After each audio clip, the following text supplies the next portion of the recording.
तुम्ही पाहताय news 18 Lokmat. Breaking news ना आपण बुलेटिनची सुरुवात करूया। भाजपचे नेते किरीट सोमय्या यांनी मुख्यमंत्री एकनाथ शिंदे यांना पत्र पाठवलेलं आहे। मडमधल्या स्टुडिओ घोटाळा प्रकरणी हे पत्र त्यांनी पाठवलेलं आहे। या पत्रामध्ये त्यांनी आदित्य ठाकरे यांच्या भूमिकेची चौकशी करावी, असलम शेख यांच्या भूमिकेची चौकशी करावी आणि तातडीने ही चौकशी सुरू करावी अशी मागणी केलेली आहे। स्वतः किरीट सोमय्या सध्या आपल्या सोबत आहेत फोन लाईन वरनं। त्यांची या संदर्भातली प्रतिक्रिया आपण जाणून घेऊया। किरीट जी, आपलं स्वागत न्यूज 18 लोकमत मध्ये। आपण मुख्यमंत्र्यांना एक पत्र पाठवलेलं आहे मड स्टुडिओ घोटाळा प्रकरणी, काय नेमकी मागणी केली आपण पत्राद्वारे? उद्धव ठाकरे सरकारने ज्या पद्धतीचे घोटाळे सुरू केले होते आणि हा जो 1000 कोटीचा मड मार्बे येथे 49 बेकायदेशीर सीआरझेड समुद्रात जे स्टुडिओ बांधले गेले त्याला परवानगी आदित्य ठाकरे साहेब यांचा पर्यावरण मंत्रालयाने दिली होती आणि आता चौकशीत बाहेर येत आहे की असा प्रकारचा अधिकारच नव्हता। स्वतः आदित्य ठाकरे आणि पालकमंत्री असलम शेख त्या भागात गेले होते, त्यांनी अधिकाऱ्यांवर दडपण आणलं होतं आणि म्हणून जी अधिकाऱ्यांच्या विरुद्ध चौकशी करण्याची घोषणा मुख्यमंत्री एकनाथ शिंदे, उपमुख्यमंत्री देवेंद्र फडणवीस यांनी केली होती। मी आता त्यात या दोन्ही मंत्री आदित्य ठाकरे व असलम शेखच्या भूमिकेची पण चौकशी करावी अशी मागणी केली आहे। बरं किरीटजी, कोणकोणत्या प्रकारच्या अनियमितता आपण ज्या वेळेला सगळ्या भागाचा दौरा केलेला, पाहणी दौरा, त्यावेळेला तुम्हाला आढळून आल्या होत्या? आपण या संदर्भात या आधी सुद्धा मुख्यमंत्री आणि उपमुख्यमंत्र्यांकडे या संदर्भातली तक्रार केलेली होती। पर्यावरण मंत्री तत्कालीन आदित्य ठाकरे आणि पालकमंत्री असलम शेख यांची या संदर्भातली नेमकी काय भूमिका होती? तुम्हाला नेमका काय संशय वाटतो? असं आहे की माझ्याकडे सगळे पेपर, पत्र, डॉक्युमेंट आहे। केंद्र सरकारने आता महाराष्ट्र सरकारचा पर्यावरण मंत्रालयाला चौकशी केली आणि विचारलं की तुम्ही अति परमिशन 6 महिन्यासाठी पण टेम्पररी कशी दिली? अधिकारच नाहीये। सीआरझेड 1, 2 समुद्रात अशा प्रकाराने फिल्म सेट शूटिंगच्या नावाने स्टुडिओत बांधता येत नाही। तर पर्यावरण सचिवांनी हे आता कबूल केलं की गैरकायदेशीररित्या 21 फेब्रुवारी 2021 रोजी पर्यावरण मंत्रालयाने मंत्रालयातून परवानगी दिली। जुलै 2021 मध्ये अनेक तक्रारी आल्यानंतर आदित्य ठाकरे आणि असलम शेखनी त्या भागात या स्टुडिओचा दौरा केला, समुद्र किनारा सगळं, आणि ते गेल्यानंतर त्यानंतर ही परवानगी ऑक्टोबर 2024 पर्यंत वाढवून देण्यात आली। आणि एवढी हिम्मत हे मंत्र्यांशिवाय होऊ शकत नाही। त्याच्या अतिरिक्त पुरावे पण एकनाथ शिंदेजी आणि देवेंद्र फडणवीसला मी सुपूर्द केले। बरं किरीटजी, खूप खूप धन्यवाद। आपण न्यूज 18 लोकमतशी बोललात आणि या सगळ्या मुद्द्यावर आपली प्रतिक्रिया दिलीत त्याबद्दल।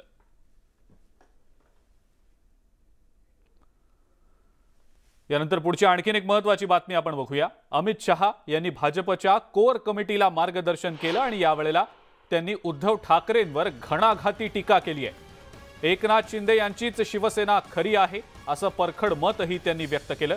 तसंच राजकारणामध्ये जे धोका देत असतात त्यांचं राजकारण कधीही यशस्वी होत नसतं असा टोला सुद्धा त्यांनी उद्धव ठाकरे यांना लगावलाय।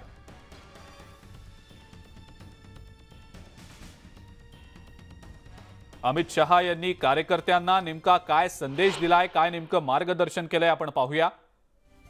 उद्धव ठाकरे यांना मुख्यमंत्री पदाचा शब्द दिलेला नव्हता। विचारांना धोका देणारा उद्धव ठाकरेंचा पक्ष आहे। उद्धव ठाकरेंचा पक्ष आपल्या सोबत नाही। भाजपला नव्हे तर विचारधारेला त्यांनी धोका दिला। राज्यातल्या जनादेशाचा उद्धव ठाकरेंच्या शिवसेनेनं अपमान केला। सत्तेच्या लालसेमुळे त्यांचा पक्ष छोटा झाला। राजकारणात धोका देणाऱ्यांना धडा शिकवा आणि पंतप्रधान नरेंद्र मोदी यांच्या मार्गदर्शनाखाली निवडणूक आपण लढवणार आहोत। आमच्या युतीचं 150 जागा जिंकण्याचं लक्ष्य आहे असं केंद्रीय गृहमंत्री अमित शहा यांनी भाजपच्या कार्यकर्त्यांना पदाधिकाऱ्यांना मार्गदर्शन करताना त्यांना काही सूचना करताना सांगितलेलं आहे। मुंबई महानगरपालिका भारतीय जनता पक्षाच्या वर्चस्वामध्ये आली पाहिजे आणि ती येणार असा संकल्प सर्व कार्यकर्त्यांच्या समोर त्यांनी ठेवला। भाजपाचा महापौर मुंबई महानगरपालिकेवर येणार। अमित शहाने जे भाषण केलं, देवेंद्र फडणवीस साहेबांनी जे भाषण केलं, अत्यंत उत्तम भाषण केलं आणि उद्याची भविष्याची जी कॉर्पोरेशनची निवडणूक आहे त्यामध्ये आपली कोणत्याही परिस्थितीमध्ये सत्ता आली पाहिजे ह्या पद्धतीने त्यांनी सांगितलं। अमित शहाने एवढंच सांगितलं आहे की उद्याची भविष्याची महापौर हा बीजेपीचा बसला पाहिजे अशा पद्धतीने सांगितलं। ज्या शिवसेनेमुळे ज्या बाळासाहेबांचं बोट पकडून त्या ठिकाणी ही भारतीय जनता पार्टी मोठी झाली, त्यावेळेस अमित शहा कुठेतरी साधे कार्यकर्ते गुजरातमध्ये होते, त्यांना माहीत नाही। आणि माननीय उद्धवजी ठाकरे हे त्यांच्या आधीपासून राजकारणात आहे, ते तर नंतर आले आणि मोठे झाले, पण मोठे झाल्यानंतर त्यांनी कधी विसरू नये की आपण कोणामुळे त्या ठिकाणी महाराष्ट्राच्या नंतर देशात मोठे झालो हे आहे। आणि त्यांनी एक वाक्य असं वापरलं, यांना जमीन दाखवा। शिवसेना पक्ष म्हणून माननीय उद्धवजी ठाकरे आम्ही सर्व शिवसैनिक जमिनीवर आहोत, हवेवर नाही। हवेत हे हवेत आहे, हे हवेत आता यांना जमीन दाखवली पाहिजे असं माझं स्पष्ट मत आहे। तुम्ही हरियाणाला का गेलात मग? जेव्हा हा प्रश्न इथं निर्माण झाला होता की तुम्ही दिलेला शब्द आहे असं सातत्यानं उद्धवजी सांगत होते, तेव्हा इथला प्रश्न सोडवण्यासाठी तुम्ही इथे आला नाहीत, तुम्ही हरियाणात गेलात आणि किती महिन्यानंतर 6 महिन्यानंतर बोललात। ते गजनीसारखं आहे बरं का, खूप वर्षांनी आठवण येते काही काही गोष्टींना, त्यामुळे संकोच कोण करते आणि खोटं कोण बोलतंय हे स्पष्ट कळतंय। आणि आदरणीय उद्धवजींनी राज्याचे मुख्यमंत्री झाल्यानंतर विधानसभेच्या सभागृहात ठामपणे या सगळ्या भूमिका मांडलेल्या आहेत, त्या आजही त्या रेकॉर्डवर आहेत, आपण अजूनही जाऊन पाहू शकता। धोके कोण कोणाला देत आहे ते दिल्लीपासून ते गल्लीपर्यंत सगळे बघतायत आणि मुंबईकरांच्या जनतेला तुमचे धोके, तुमचे बोके, तुमचे खोके नकोय। मुंबईकरांच्या जनतेला त्यांच्या दररोजच्या भेडसावणाऱ्या प्रश्नाला प्रथमतः कोण भेटतं तर आमचा पहिला शाखा प्रमुख भेटतो। सदैव शाखा या उघड्या असतात आणि सदैव शाखा प्रमुख, कार्यालय प्रमुख, महिला शाखा संघटक या तिथे सगळ्या लोकांसाठी तत्परतेने असतात। दरम्यान अमित शहा यांनी केलेल्या टीकेबद्दल शिवसेनेतनं फुटलेल्या 40 आमदारांना विचारा असा टोला युवा सेनेचे अध्यक्ष आदित्य ठाकरेंनी लगावलाय। राज्यातल्या जनतेला ही शिवसेनेसोबत आणि उद्धव ठाकरेंसोबत असल्याचंही त्यांनी सांगितलंय। आगामी पालिका निवडणुका महाविकास आघाडी एकत्र लढवणार असल्याचे स्पष्ट संकेत आदित्य ठाकरे यांनी दिलेले आहेत। आदित्य ठाकरे मुंबईतल्या गणेशोत्सव मंडळांना भेटी देत आहेत आणि याच दरम्यान त्यांच्याशी संवाद साधलाय आमचे प्रतिनिधी प्रशांत बाग यांनी। अमित शहांनी ज्या प्रकारे टीका केली आहे म्हणजे की शिवसेनेवर की अशा प्रकारचं कोणतं झालंच नव्हतं वक्तव्य, याचा केलेला पुनरुच्चार कसं बघताय तुम्ही याकडे? मला वाटतं माझ्यापेक्षा आपण जे 40 आमचे भाषे आहेत ज्यांनी गद्दारी केली आहे त्यांची प्रतिक्रिया घ्यावी, कारण त्यांच्या मनात शिवसेना आमच्याबद्दल, उद्धवसाहेबांबद्दल, सगळ्यांबद्दल आदर आणि प्रेम खूप होतं। तर जेव्हा अशी काही वक्तव्य येतात तेव्हा आपण त्या 40 लोकांची प्रतिक्रिया घ्यावी आणि त्यांचं आत्ता काय म्हणणं आहे हे ऐकून घ्यावं, कारण मी तर फार छोटा आहे त्यांच्यावर काही बोलण्यासाठी। मी त्यांच्या पक्षावर किंवा त्यांच्यावर कधी काही बोलत नाही। पण चक्क असली शिवसेना आणि नकली शिवसेना अशा प्रकारची टिप्पणी सुद्धा अमित शहा यांनी केली, म्हणजे असली शिवसेना आमच्या सोबत आहेत अशा प्रकारचे वक्तव्य त्यांनी केलं आणि त्याच 40 लोकांना तुम्ही विचारावं असं म्हणतायत, म्हणजे हे काय?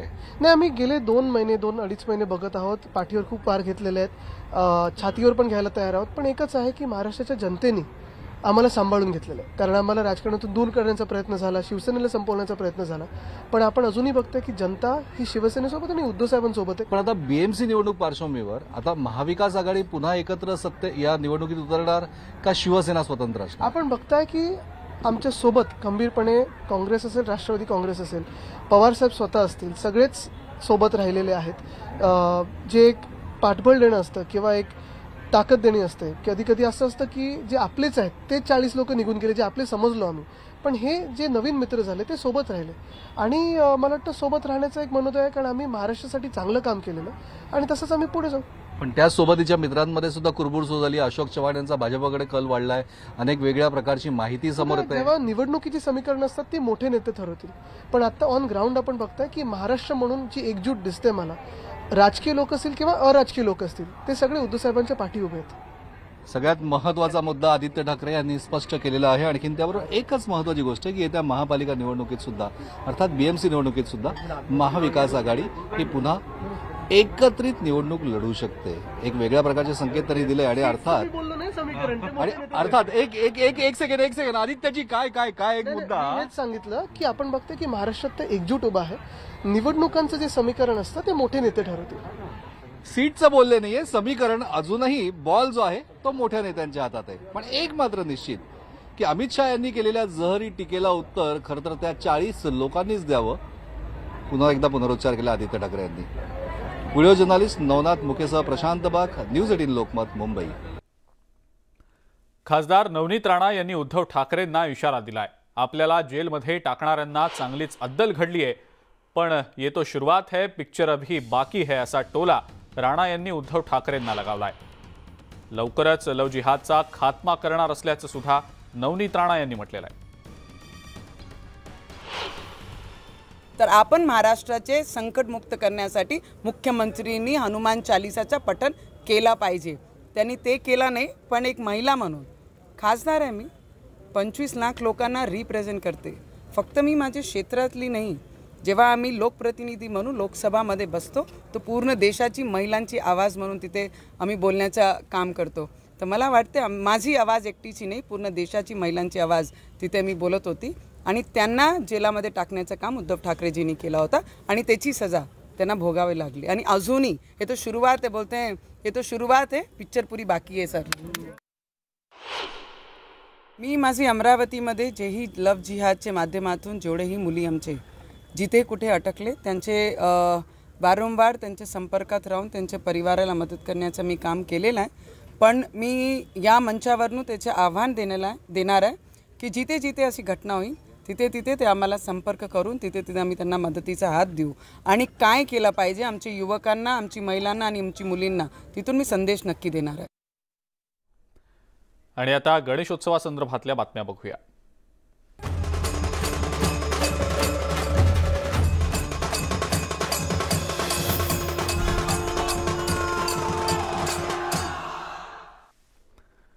न्यूज 18 लोकमतच्या कार्यालयामध्येही गणपती बाप्पा विराजमान झाल्यामुळे उत्साहाचं वातावरण आहे. आणि दररोज या बाप्पाला भेटण्यासाठी अनेक दिग्गज पाहुणे येत असतात.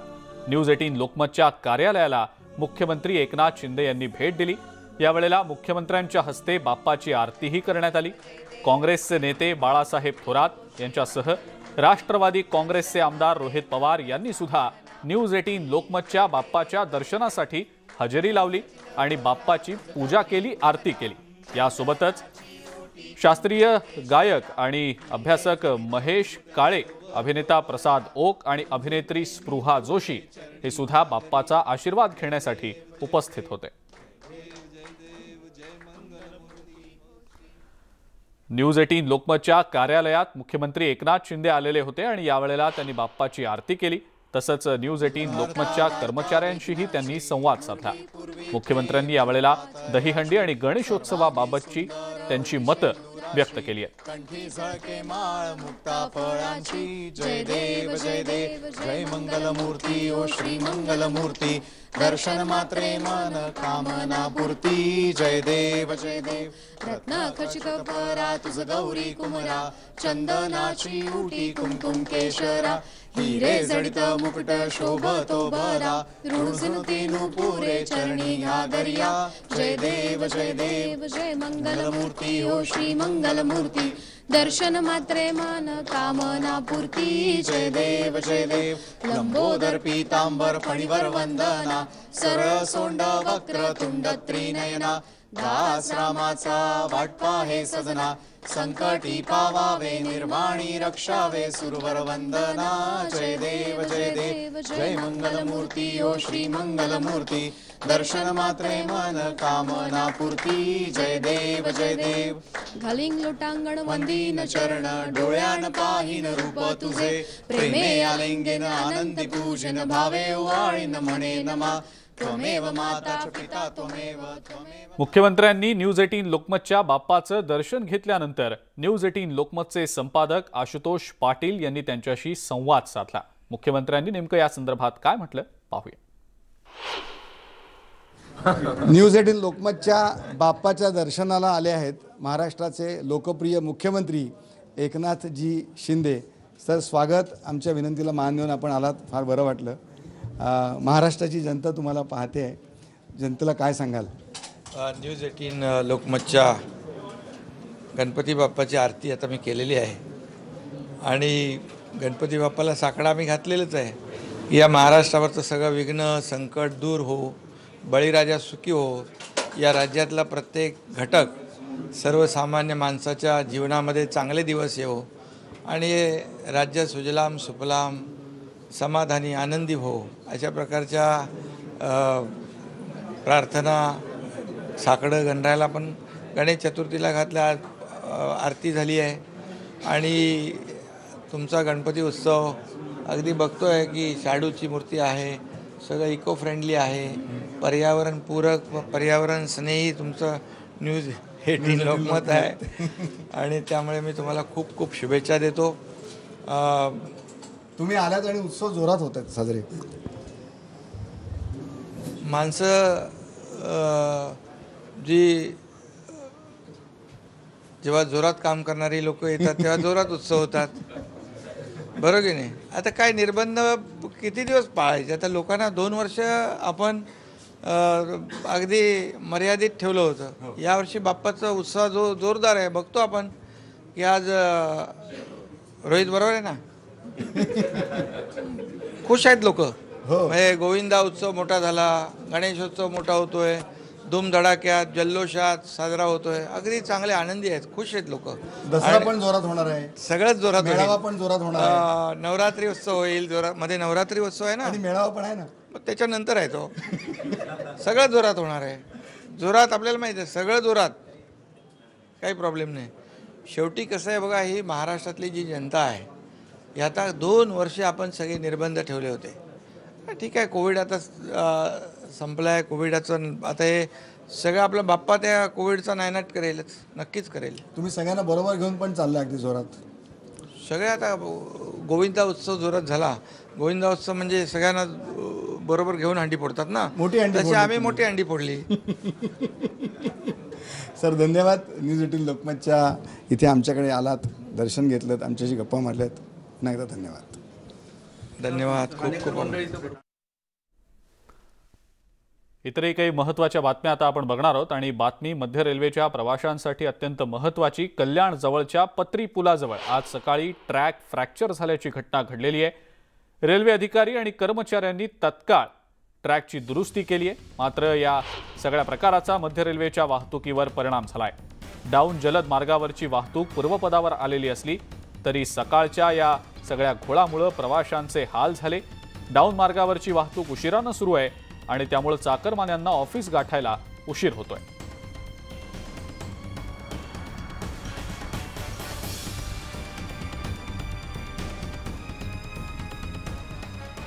यानंतरची आणखीन एक ब्रेकिंग न्यूज आपण बघणार आहोत. बातमी पुण्यातली आहे. हिंदू राष्ट्र सेनेशी संबंधित असलेल्या तुषार हंबीर याच्यावर ससून रुग्णालयात जीवघेणा हल्ला झालेला आहे. मध्यरात्री 2च्या सुमारास हा हल्ला झालाय. या हल्ल्यात तुषार हा गुन्हेगार गंभीर जखमी झालाय. मोहसिन शेख हत्या प्रकरणातला आरोपी असलेल्या तुषार हंबीरवर खुनासारखा गंभीर गुन्हा दाखल आहे. सध्या तो येरवडा कारागृहात आहे. आजारी असल्यामुळे 25 ऑगस्टपासून त्याच्यावर ससून रुग्णालयात उपचार सुरू होते.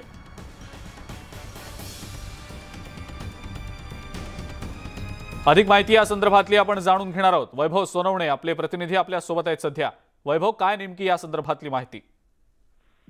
अजिंक्य, हा जो तुषार हंबीर आहे हाही रेकॉर्डवरचा गुन्हेगार आहे. हिंदू राष्ट्र सेनेच्या धनंजय देसाई बरोबर तो गेली कित्येक वर्ष काम करत होता. आणि सगळ्यात महत्वाची बाब म्हणजे 2012 मध्ये पुण्यामध्ये ज्या दंगलीमध्ये मोहसिन शेख या तरुणाचा मृत्यू झालेला होता, त्याचा खून झालेला होता, जमावानं त्याला मारहाण केलेली होती, त्या प्रकरणी सुद्धा तुषार हंबीर हा आरोपी होता. त्याच्यानंतर काळेपडळ परिसरामध्ये, हडपसर काळेपडळ लोणी काळभोर या परिसरामध्ये त्याची प्रचंड दहशत होती आणि त्याच भागातल्या गुन्ह्यांसंदर्भामध्ये त्याच्यावर मोकान्वये कारवाई करण्यात आलेली होती. काल तो ससून रुग्णालयामध्ये उपचारासाठी जेव्हा आलेला होता तेव्हा त्याच्यावर रात्री जीवघेणा हल्ला जो आहे तो करण्यात आला. जी माहिती मिळते पोलिसांकडून, मात्र त्याची अजून निश्चिती होऊ शकली नाही की त्याच्यावर गोळीबारही झाला आणि त्याचवेळी कोयतेनेही हल्ला करायचा प्रयत्न त्याच्यावरती करण्यात आलेला होता. जीवे मारायचा प्रयत्न त्याला करण्यात आला, मात्र पोलिसांना त्यात यश आलं नाही आणि हंबीर बरोबर तुषार हंबीर याच्या बरोबर जे पोलीस शिपाई तिथं होते ते गंभीर जखमी झाले त्याला वाचवताना. त्यामुळे या सगळ्या प्रकरणाचा तपास जो आहे तो बंड गार्डन पोलिसांनी सुरू केलाय. गुन्हे शाखेच्या अधिकाऱ्यांनी ससून रुग्णालयामध्ये जो प्रिझनर्स वॉर्ड आहे किंवा कैद्यांचा जो वॉर्ड आहे जिथे त्यांच्यावरती उपचार केले जातात तिथल्या सीसीटीव्ही आणि इतर गोष्टींची तपासणी जी आहे ती सुरू केली आहे. मात्र हा हल्ला आतमध्ये शिरून ससून रुग्णालयाचे कसं काय केला गेला हे सगळ्यात मोठा प्रश्न आहे. याचं कारण अनेक हाय प्रोफाईल कैदी जे आहेत ते या प्रिझनर वॉर्ड मध्ये अनेकदा येत असतात उपचारांसाठी ससून रुग्णालयात असलेले. त्यामुळे ससून रुग्णालयाच्या सुरक्षेचाही प्रश्न या निमित्तानं उपस्थित होता. बरं वैभव, धन्यवाद सविस्तर माहिती दिली त्याबद्दल.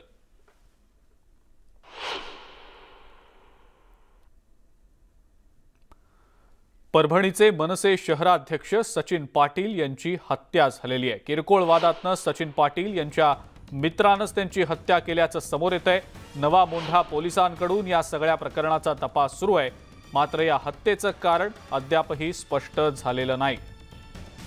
अधिक माहिती या संदर्भातली आपण जाणून घेणार आहोत. विशाल माने आपले प्रतिनिधी आपल्या सोबत आहेत सध्या. विशाल, मनसे शहराध्यक्षाची मित्राकडूनच हत्या झाल्याचा प्रकार समोर येतोय, काय नेमकं हत्येमागचं कारण आहे? विलास, ही अत्यंत दुर्दैवी घटना आहे, कारण सचिन पाटील म्हणजे तरुण राजकारणी आहे, युवा राजकारणी म्हणून त्याची एक ओळख होती आणि उभरतं नाव होतं परभणीच्या राजकारणामध्ये. हा प्रकार साधारणपणे काल रात्री उशिरा झालेला आहे. दोन मित्र बसले होते, त्यांच्यासोबत अन्य काही जण होते. सचिन पाटील आणि विजय जाधव यांच्यामध्ये किरकोळ कारणावरून वादाची सुरुवात झाली आणि त्यानंतर विजय जाधव यांनी चाकूने सचिनच्या मानेवर वार केले. ही घटना ज्यावेळेस घडली त्यावेळी त्यानंतर सचिनला परभणीतील एका खासगी रुग्णालयामध्ये दाखल करण्यात आलं होतं, परंतु त्या ठिकाणी सचिनचा दुर्दैवी मृत्यू झाला आणि त्यानंतर सचिनला शासकीय रुग्णालयामध्ये त्याच्या उत्तरीय तपासणीसाठी नेण्यात आला आहे. परंतु वाद नेमका कशामुळे झाला, घटना काय झाली याविषयी अद्याप कोणीही बोलायला तयार नाहीये. आता शेवटी पोलीस ज्यावेळी हे गुन्हा दाखल करतील त्यामध्ये त्याचे डिटेल्स येतील आणि नेमका हा प्रकार कशामुळे घडला, दोन मित्रांमध्ये एवढ्या टोकाचा वाद का झाला हे समजू शकेल. विलास, विशाल धन्यवाद माहिती दिली आपण त्याबद्दल. आणि आता मान्सून बाबतची महत्त्वाची बातमी. राज्यातल्या वेगवेगळ्या भागांमध्ये पुढच्या 5 दिवसांमध्ये जोरदार पावसाची शक्यता वर्तवण्यात आलेली आहे. मराठवाडा, पश्चिम महाराष्ट्र आणि विदर्भातल्या काही जिल्ह्यांमध्ये जोरदार पावसाचा अंदाज हवामान खात्यानं वर्तवलाय. पुढचे 3 ते 4 दिवस अनेक जिल्ह्यांमध्ये हलक्यात ते मध्यम स्वरूपाच्या पावसाच्या सरी बरसण्याची शक्यता आहे, तर 5व्या दिवसापासून काही ठिकाणी मुसळधार पावसाचा अंदाज आहे. याशिवाय गुरुवारपासून पावसाचा जोर आणखी वाढण्याची शक्यता हवामान खात्यानं वर्तवलेली आहे.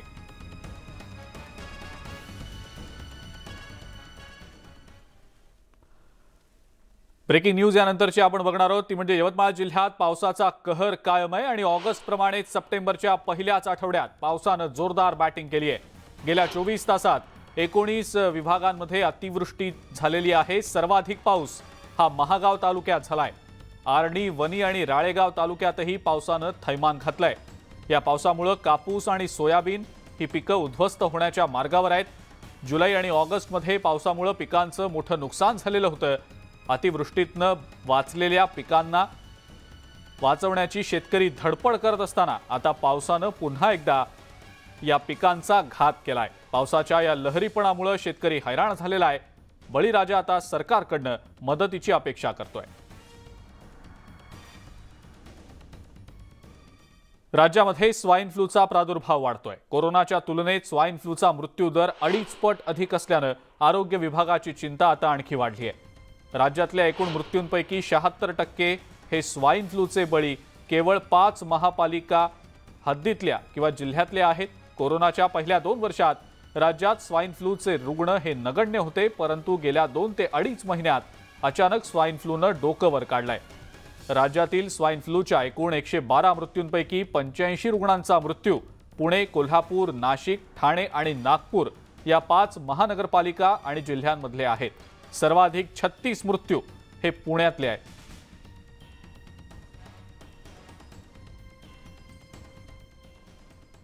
राज्यातलं बालमृत्यूंचं प्रमाण अद्यापही कमी झालेलं नाही. जुलै महिन्यातच राज्यात 0 ते 5 या वयोगटातील 1063 बालमृत्यूंची नोंद झालेली आहे. यामध्ये 179 आदिवासी बालकांचा समावेश आहे. या बालमृत्यूंमागे कुपोषणामुळे निर्माण होणाऱ्या आजारांचं प्रमाण सर्वाधिक असल्याचं दिसतंय. बालकांमधलं कुपोषण कमी व्हावं म्हणून मुलांना अंगणवाड्यांमधूनच आहार देण्याची योजना राबवली गेलेली होती. मात्र अनेक जागा रिक्त असल्यानं सेविकांना मुलांचा आहार, शिक्षण आणि वैद्यकीय चाचण्या या वेगवेगळ्या पातळींवर लढावं लागतंय आणि त्याचा परिणाम आहार वितरणावर होतोय.